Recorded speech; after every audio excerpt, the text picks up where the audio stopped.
வணக்கம்.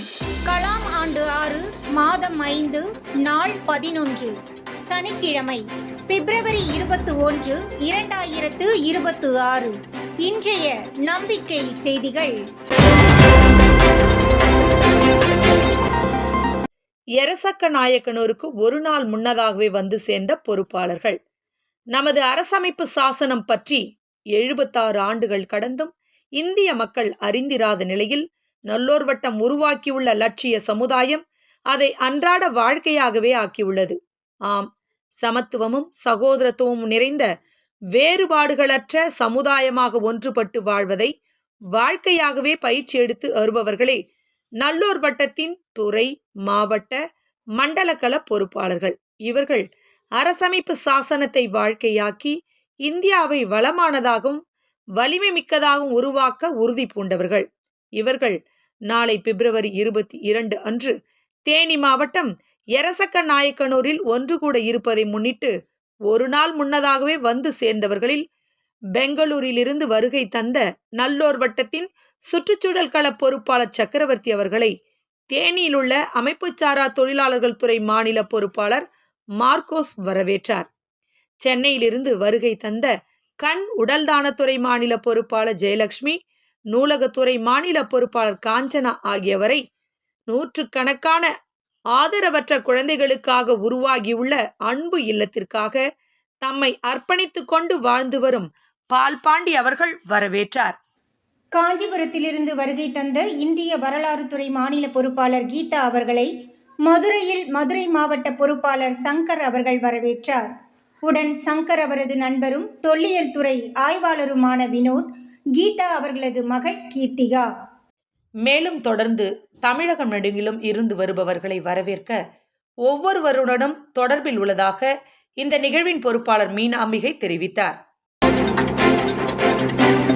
விகோ செயற்கைக்கோளின் தரவுகள் பற்றி டாக்டர் மயில்சாமி அண்ணாதுரை கேட்டறிந்தார். அரியக்குடி அரசு பள்ளி மாணவர்கள் பிப்ரவரி 13 அன்று வெற்றிகரமாக விண்ணில் செலுத்தப்பட்ட விகோ செயற்கைக்கோள் எடுத்து அனுப்பிய படங்களை மாணவர்கள் காரைக்குடி அழகப்பா பல்கலைக்கழக ஆய்வகத்தில் ஆய்வு செய்து வருகின்றனர்.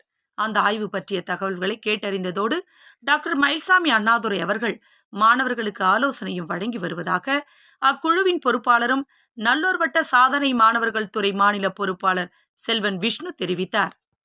செய்திகளுக்காக புதுச்சேரியிலிருந்து ஜூலிதாஸ். லட்சிய பேராசிரியர்கள் முகாம் கோவையில் பிப்ரவரி 28, மார்ச் 1 ஆகிய 2 நாட்கள் நடைபெறவிருக்கும் நல்லூர் வட்டத்தின் லட்சிய பேராசிரியர்கள் முகாம் கோவையில் நடைபெற திட்டமிடப்பட்டுள்ளது. இம்முகாமில் பேராசிரியர் பழனித்துறை மற்றும் நல்லூர் வட்டம் பாலு 2 நாட்களும் கலந்து கொண்டு வழிநடத்தவிருக்கிறார்கள். இதற்கான நிகழ்ச்சி நிரலை நல்லூர் வட்டத்தின் மாநில பொறுப்பாளர் குழு தயாரித்து வருகிறது. தமிழகத்தின் பல்வேறு பல்கலைக்கழகம், கல்லூரிகளில் இருந்து பேராசிரியர்கள் கலந்து கொள்ளவிருக்கிறார்கள். அதற்கான ஏற்பாடுகளை தி சென்னை சில்க்ஸ் நிறுவனத்தின் HR ஜோகராஜ் செய்து வருவதாக முகாம் பொறுப்பாளர் பேராசிரியர் வெங்கடேஷ் தெரிவித்தார். நம்பிக்கை செய்திகளுக்காக சென்னையிலிருந்து தயாநிதி. கண்தானம், உடல் தானம் செய்ய உறுதி பூண்டவர்களுக்கு சான்றிதழ் தயார். தமிழகத்தில் கண்தானம், உடல் தானம் செய்பவர்களின் எண்ணிக்கை அதிகரித்து வருவது சமூக பொறுப்புணர்வு அதிகரித்து வருவதாக புரிந்து கொள்ளலாம். அப்படிப்பட்டவர்களை உலகிற்கு அடையாளம் காட்டும் விதமாகவும் அவர்களை கௌரவப்படுத்தும் விதமாகவும் 54வது துறையான கண் மற்றும் உடல் தானத்துறை சான்றிதழ் வழங்க முடிவு செய்து சான்றிதழும் தயார் நிலையில் உள்ளதாக அத்துறையின் மாநில பொறுப்பாளர் ஜெயலட்சுமி தெரிவித்தார்.